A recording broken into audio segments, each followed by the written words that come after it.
सादर जय श्री कृष्णा। अभी कुछ दिन पूर्व ही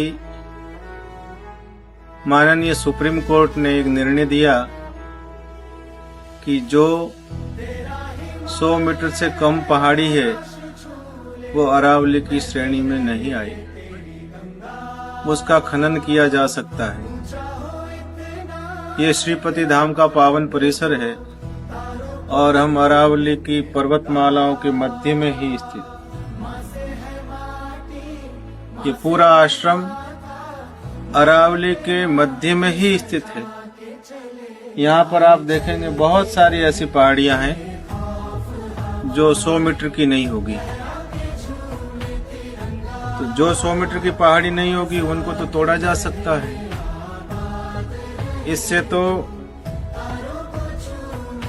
प्रकृति का बहुत बड़ा नुकसान हो जाएगा।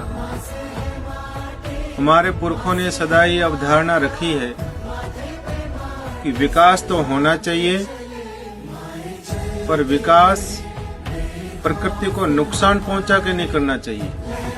विकास प्रकृति का शोषण करके नहीं करना चाहिए। विकास प्रकृति को उजाड़ के नहीं करना चाहिए। 100 मीटर के नाप से तो पूरी अरावली उजड़ जाएगी।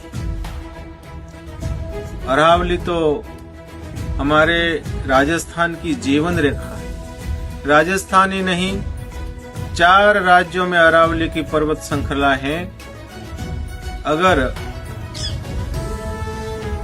इस निर्णय को सरकार लागू करती है, प्रकृति का बहुत बड़ा नुकसान हो जाएगा, जिसकी भरपाई हम वर्षों में भी नहीं कर पाए। हमारे क्षेत्र में 2 फैक्ट्रियां चलती है। एक बिनानी है जो अल्ट्राटेक हो गई और एक जेके लक्ष्मी है। वे फैक्ट्रियां पहाड़ को खोदते खोदते 5 किलोमीटर तक चली गई है। वृक्ष नष्ट हो रहे हैं, वन्य जीव नष्ट हो रहे हैं। प्रकृति को कितना बड़ा नुकसान हो रहा है। प्रकृति को नुकसान करके हम विकास नहीं करना चाहते। इसलिए सभी जनता जनार्दन से निवेदन है कि प्रकृति के संरक्षण के लिए, पर्यावरण के संरक्षण के लिए और इस धरती माता की रक्षा के लिए, मानव जीवन की रक्षा के लिए, अबोध पशु पक्षियों की रक्षा के लिए, गौ माता की रक्षा के लिए आप सभी आगे आइए और इस निर्णय को सरकार से बदलवाइए। सज्जनों, बहुत गलत निर्णय है। इस निर्णय से आने वाली पीढ़ियां बहुत नुकसान पाएगी।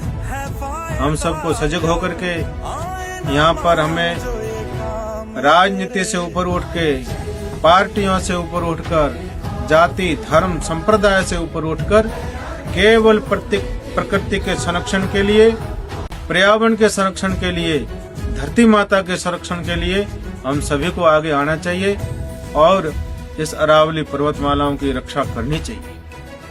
यहाँ पर गौ माताएं विचरण करती है, वन्य जीव विचरण करते हैं, अनेक तरह के पक्षी विचरण करते हैं। उन सब का आश्रय स्थल ये पहाड़ियां हैं। अगर पहाड़ियां ही नष्ट हो जाएगी तो सारे पशु पक्षी प्राणी सब नष्ट हो जाएंगे। सबकी रक्षा करना मानव का दायित्व है। मानव केवल अपने स्वार्थों की पूर्ति के लिए सबको नष्ट करना चाहता है, जो गलत है। केवल मानव ही जीना चाहता है और किसी को नहीं जीने देना चाहता। ये प्रकृति मनुष्यों की नहीं हो सकती, ये राक्षसी प्रकृति है। अगर वास्तव में हम मानव हैं तो हम सभी को सबकी रक्षा करनी चाहिए और फिर हमें जीना चाहिए। हम दूसरों को नुकसान पहुंचा के नहीं जीना चाहते। और इसलिए सभी से मेरा आह्वान और निवेदन है कि हम सभी प्रयास करें। ये वन है, जंगल है, गोचर है, ओरण है, ये सभी सुरक्षित होने चाहिए। ये हमारे पूर्वजों के द्वारा छोड़े हुए। हमारे पूर्वजों ने प्रत्येक गांव के पीछे गोचर ओरण छोड़ा, प्रत्येक मंदिर के पीछे ओरण छोड़ा। वो क्यों छोड़ा?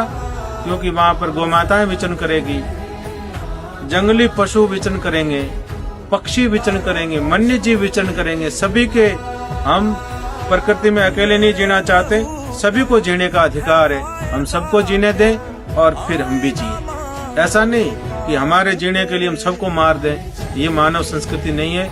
मानव संस्कृति यह है कि हम सबका संरक्षण करें, सबका पोषण करें, और फिर हमारा जब हम दूसरों की रक्षा करेंगे, दूसरों का संरक्षण करेंगे, तो स्वतः ही हमारी रक्षा हो जाएगी। आइए हम सब मिलकर के अरावली पर्वतमालाओं को बचाने के अभियान में सहभागी बने। सादर जय श्री कृष्ण।